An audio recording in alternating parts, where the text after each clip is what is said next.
Se o povo cubano estivesse armado neste momento que está tendo aí a manifestação contrária ao governo ditador e genocida, essa manifestação seria mais densa, eles teriam mais êxito contra este governo? Camila, a questão é um pouco mais densa até, um pouco mais, como que eu vou dizer para você, complexa. Se o povo cubano não tivesse sido desarmado, nós não chegaríamos nesse momento. Esse é o ponto. Toda ditadura é precedida de um desarmamento. Isso é fato. Se você analisar a história, você vai ver que todos os movimentos ditatoriais, antes de se recrudescerem, de se tornarem mais cruéis, eles desarmam a população para não haver, ou um grupo da população, para não haver uma reação, para não haver nada. Na verdade, o armamento civil é uma espécie de equalização do regime de freios e contrapesos. Então nós temos executivo, legislativo, judiciário e povo, ordeiro, armado, capaz de defender o seu país de inimigos internos e externos, de defender-se a si mesmo de criminosos, bandidos e o famoso lumpenproletariado que hoje entra nas casas, estupra, mata, destrói e é tratado como vítima da sociedade, como o caso do Lázaro, que surpreendeu todo o DF e o entorno recentemente. Então, o que que acontece? Você observando a estrutura de Cuba, logo após a Revolução, o Estado confiscou as armas de todos os cidadãos sob a proposta de que ele os protegeria e que não havia a necessidade dos cidadãos se armarem e, caso houvesse uma agressão externa, o próprio exército asseguraria a segurança de todos. E todos passivamente, acreditando nessa proposta, e é sempre assim, sempre travestido de um bem, você, com a promessa de receber segurança, abre mão de uma fatia importante de sua liberdade, porque, evidentemente, todo poder emana do povo, no entanto, só existe poder no armamento, não há poder fora do poder bélico, a arma assegura o poder. Essa é uma frase, se salvo engano, de Mussolini ou daquele outro ditador chinês, que só há o poder se você estiver armado. O poder sai do cano do fuzil, acho que uma coisa assim. Então, o que que eles fazem? Eles, tirando a arma do povo, eles tiram todo o poder do povo. E aí, numa descendente sem sem qualquer freio ou regime de freios e contrapeso, nós vimos a ditadura cubana afundar seu povo em uma miséria absurda, em uma desgraça sem precedentes, certo? E mais do que isso, em transformar o seu ditador, o seu déspota de estimação, Fidel Castro, num dos homens mais ricos do mundo, à custa do sofrimento, das vidas daquele povo sofrido. E veja, se não houvesse acontecido o desarmamento da população, não chegaria nesse ponto. Ao longo dos anos, a população se insurgiria ao regime e, com a mesma força que derrubou o governo, reestabeleceria um outro governo, uma democracia ou qualquer coisa que o valha. Chegou no ponto que chegou porque as pessoas não tinham a menor condição de se insurgir contra o governante. O que nós vemos hoje da população indo às ruas em Cuba, o que é algo inédito, é um tamanho desespero em que as pessoas desarmadas estão dispostas a morrer na rua do que viver a miséria e a desgraça que eles têm no seu dia a dia. O grau de desespero do povo cubano chegou a um ponto que é preferível para eles ir às ruas sem qualquer capacidade de enfrentar o Estado e ser executado pelo Estado, porque lá é isso que eles fazem, do que viver a vida miserável que eles vivem. Algo similar está acontecendo na Venezuela. Algo similar está acontecendo na Argentina. Algo similar aconteceu na China, na Coreia do Norte e em todas as outras ditaduras. A nossa luta é justamente para que isso não aconteça no Brasil hoje. Veja, a Venezuela, que chegou a ser uma das 10, estava dentro dos 10 maiores países mais ricos do mundo, hoje o seu povo chora a miséria. Os jovens que há 20 anos comemoraram a eleição de Chávez, hoje veem os seus filhos morrerem de fome, revirarem o lixo, porque não tiveram a consciência de que você passar o seu país para um déspota é você abrir a caixa de Pandora. Você se desarmar é você não ter meios de recuperar a sua liberdade. Então, o que que nós observamos? Evidentemente, se o povo cubano não tivesse sido desarmado, não teria levado o tempo que levou e não teria chegado no ponto que chegou, onde, repito, hoje as pessoas, num tamanho grau de desespero, preferem morrer na rua do que submeterem-se mais algumas décadas a esse poder despótico. Mas, Polon, eu queria usar agora como base uma frase que o comandante da aeronáutica disse anteontem para o Globo, que causou aí uma reação emocionada, inclusive daquele youtuber adulto que pensa que tem síndrome de Peter Pan, que pensa que é criança, Felipe Neto, que ele disse o seguinte: homens armados não ameaçam.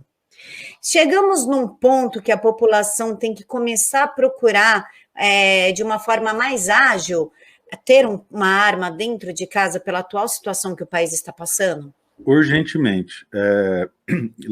Achei que na internet é Mao Tse Tung que disse: o poder nasce da ponta do cano de um fuzil. Então, o que nós vivemos hoje, tá?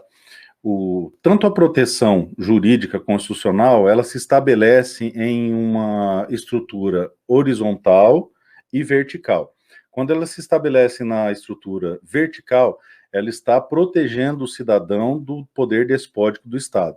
Todo o movimento constitucionalista, tá, da construção do constitucionalismo, do pensamento constitucional, que vem lá da Carta de João Sem Terra, que começou lá pelos idos do século XII, pressupunha pegar direitos naturais, positivá-los e impô-los como uma barreira ao Estado. Então, isso é uma estrutura de proteção vertical, para estabelecer um limite ao Estado. No mesmo viés, ela assegurando alguns direitos, estabelecendo obrigações, ela apresenta limites aos nossos pares, então ela estabelece uma proteção horizontal. A arma de fogo, ela atua da mesma maneira. Por quê? Quando eu tenho uma arma de fogo, eu estabeleço limites de proteção em relação aos meus pares, tá? Limites de proteção em relação aos meus pares. Então, os criminosos, os bandidos, se eventualmente invadirem a minha residência, invadirem a minha propriedade, receberão a resistência armada para a proteção da minha família. Então, veja, não é uma estrutura de violência, não é uma estrutura de agressão, é uma estrutura de poder que estabelece um perímetro de defesa, tá? Então, nós estamos trabalhando na questão da proteção horizontal. Da mesma forma, o fato de o maior número de pessoas possível terem armas lícitas, acaba com que imponha aos criminosos um temor, uma persuasão racional que advém do temor de receberem uma resistência armada. É simples. Na década de 80, as invasões de casas ocupadas eram praticamente inexistentes, porque acreditava-se que qualquer cidadão poderia estar armado.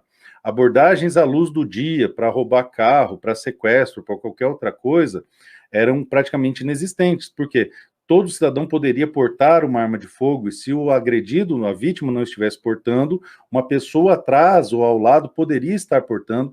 Isso é denominado de efeito auréola. Isso efetivamente reduz a questão dos crimes, tanto que esse efeito quase que psicológico, esse fenômeno social, se mostrou válido no Brasil quando, a partir de 2017, observamos uma crescente no número de aquisição de armas de fogo, que impactaram em 2017, 18 e 19 a maior queda de homicídios da história, representando um número superior a 40 anos de queda, com números inferiores a 1999, com índices de redução de homicídios dolosos, segundo o DataSUS, superior a 22%, o que demonstra que o fato da população estar armada impõe ao criminoso um temor racional a ponto dele reduzir os seus ataques. Perceba que na prática isso é muito factível, porque dentre os crimes terríveis do bandido Lázaro, a única família em que ele não destruiu e não levou até o fim o seu intento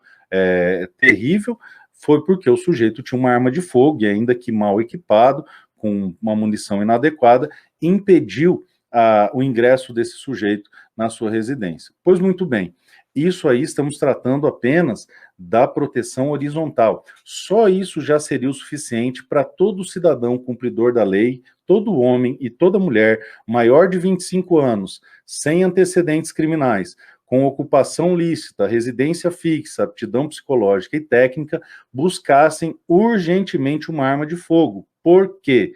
Porque como houve o Lázaro, que saiu do sistema prisional com aval da justiça brasileira. Existem hoje no Brasil algo em torno de 400 mil Lázaros. Não estou equivocado no número, vou repeti-lo, 400 mil. Cerca de 352 mandados de prisão em aberto, segundo o CNMP. Cerca de 22 mil e um pouco mais de evadidos do sistema prisional, fora os que ainda não foram julgados. Então, seguramente, temos algo superior a 400 mil criminosos da mesma estirpe do Lázaro, à solta na rua, cometendo inúmeras séries de barbárie no país da impunidade, onde menos de 10% dos homicídios dolosos são sequer solucionados. Então, só isso já justificaria que todo homem, toda mulher buscasse urgentemente aptidão técnica para comprar um instrumento de defesa para sua residência, uma vez que, se estes criminosos adentrarem ao seu domicílio, o Estado jamais chegará a tempo. Tá? Não é uma hipótese, é uma afirmação, jamais chegará a tempo, ainda que nós tivéssemos a maior e mais organizada força policial do mundo, a polícia jamais chega nos primeiros segundos decisivos, ela chega para contar os corpos. Então, pois muito bem, só isso já seria o suficiente. No entanto, assim como a arma de fogo também funciona como um sistema de defesa no viés vertical, é sim um equalizador de força, é sim elemento de um sistema de freios e contrapesos. E um dos exemplos que nós gostamos de citar, por exemplo, é da Suíça e dos Estados Unidos, países em que não se imagina, sequer se ventila a possibilidade de um déspota tomar o poder. Tá? Inclusive, a bandeira da Virgínia, se eu não estou enganado, salvo melhor juízo, tem uma imagem do sujeito pisando sobre outro e escrito: isso é dado aos tiranos, em latim. Se eu não estou confundindo, mas acredito que é isso.